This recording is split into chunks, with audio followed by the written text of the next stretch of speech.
Hey, what up, YouTube? It's your boy Naruto 180. Giving y'all my overview of E3 2010. Um, but yeah, this is how it's gonna go. It's gonna be a three-parter, guys. Well, probably four-parter, and it's gonna go into this order. Microsoft is gonna be first. The video you're watching now, then Nintendo, and then Sony, and then after that, I'm gonna do a combination of all three of them and tell you who I believe was the winner of all of the big three conferences. So here we go. Microsoft conference was a little unique. The reason I say that is because of the fact that I don't believe they showed anything new. So let's go ahead. Let's get into this, shall we? Well, Microsoft, they started off, they started off showing the big three, and the three big titles that they're going to be selling this year, which is Halo Reach, Gears of War 3, and Fable 3. All big titles on their own merit. My problem with, which, is great if you're a Microsoft fan, but anyway, what I found like that was very odd to me is the fact that they didn't give these games their just due. If that makes any sense to y'all. To me, it seemed like within all total that all these people, then total that like with all three games, like people coming out, showing little snippets of trailers or even gameplay footage, that they got like what, a total of 25 minutes of the whole 90-minute conference. That kind of seems bogus, but when you think about it, it is. And if you're a Microsoft, if you're like a 360 fan, 360 owner, you're like, I kind of want to see a little bit more of these titles to whet my appetite. I mean, quite honestly, guys, I'm being really generous by saying 25 minutes because it didn't even seem like that. For some reason, it really did feel like Microsoft was actually literally rushing these guys, like just rushing them, on and off stage. Like Halo Reach had its trailer, and then Cliffy B came out for Gears of War 3 to show his show gameplay footage, which was pretty cool, but it wasn't that much. And then Peter Molyneux, he came out, the guy came out for not even, 5 minutes and said, hey, I'm happy to show y'all Fable 3, showed the trailer, and then walked off, because pretty much Microsoft really wanted to get to this thing, which was called Project Natal, which is now Kinect.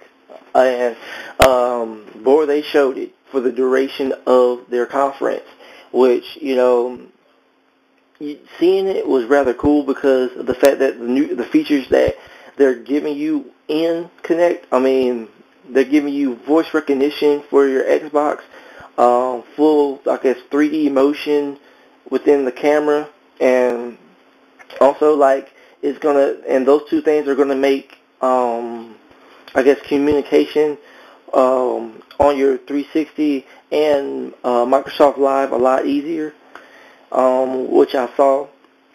Another thing that they showed that this Kinect will be using is ESPN, ESPN 3 and ESPN On Demand or something like that, which they got, exclusive rights to now, which Microsoft does. I thought that was really cool. If you're a sports fan, that's really cool. But pretty much, Microsoft, it seemed to me that Microsoft was talking a lot about all the communications and what you could do and things like that. But it was people were I think, in my opinion, people were like, oh, that's fine and all, but we want to hear about the games. And I think Microsoft, they showed games, but yeah, their games were uninspiring. I think were really uninspiring. I think the only game that showed real promise, I think two games, was Child of Eden, what Ubisoft showed, and what's the other game? Dance Central from Harmonix. Those are the two games that showed real promise for the Kinect of what it could do. But the other games that they showed, like Cananimals and that adventure game that they were showing, and then they got some game that's pretty much is what Wii Sports. I mean, it was lackluster to me, and like I think throughout the conference, I mean, in my opinion, they were trying to cover up for this weakness, which were the games of Kinect, because of the simple fact that they wanted to say, hey, you could do all this stuff with Kinect, you could do all this communication with the Kinect, but the games are going to be a little iffy, and I think that's what's going to be the weak point for Kinect, and like. I felt like the underlying tone for Microsoft's press conference was the fact that they were pretty much using Kinect. They were trying to make the Xbox 360 revolve around the Kinect in sense.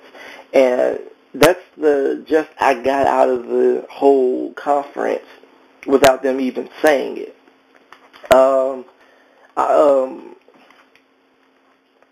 But anyway, like, I mean, literally, that's what I got. But when it comes to the games for the Kinect, I see the Kinect being really limited of what it can do, because like the things, like pretty much games that they can do, they're going to have to be highly innovative, because they will not be able to delve into any other genres other than the ones that they showed, that are the small little mini games type games, because they cannot get into long drawn out titles, because of the fact that if you think about it, like I think Microsoft knows the major problem of the Kinect is pretty much the human endurance for this. The duration of their games and the human endurance. Like people are not like people who pick up a Kinect for a game. They're not going to play no more than half an hour. Even that, because they're going to get tired. I saw throughout the press conference that people who were doing something like the Dance Central game, that they do a routine and they got to sit down for a while and rest, catch their breath and stuff like that, and that looks like it's going to be a pretty big problem. It's great exercise, but it's going to be a problem. Another thing they just showed was like a Wii Fitness game, or whatever. It was pretty much Wii Fit that they showed, except you didn't have a balance board or controller. Yeah, I gotta say that people, I'm not gonna disturb you from buying a Kinect. If you buy one, good for you. I mean, it's rumored to be $150, which is a bit pricey for something like this. But I tell people, wait before you buy it. Don't buy it day one. Wait to see if it actually has games for it to buy something like this, because this is a mighty big purchase. Because I don't want people to get into the hype and say, well, this is awesome, I'm going to buy it day one. You hold your horses, because you got to hold your horses and think about it. In game types, it's rather limited. But the things that you can do with it, with people that you talk to, and also they got it where you can move your dashboard on your on your 360 Minority port and talk to your Xbox, which is awesome. But it's gonna get tiring. For $150, I'm not gonna pay for a add-on just for that. For 150 points to do this all day, and say Xbox do this, But yeah, I tell everybody to hold off before they think and reconsider of buying it just now. I know it's going to sell, because everybody's people are going to be like, man, this is cool, but I tell people to really wait on this before they buy it. But yeah, overall, Sony's press conference was really, to me. Anyway, on to the next press conference, which is Nintendo's.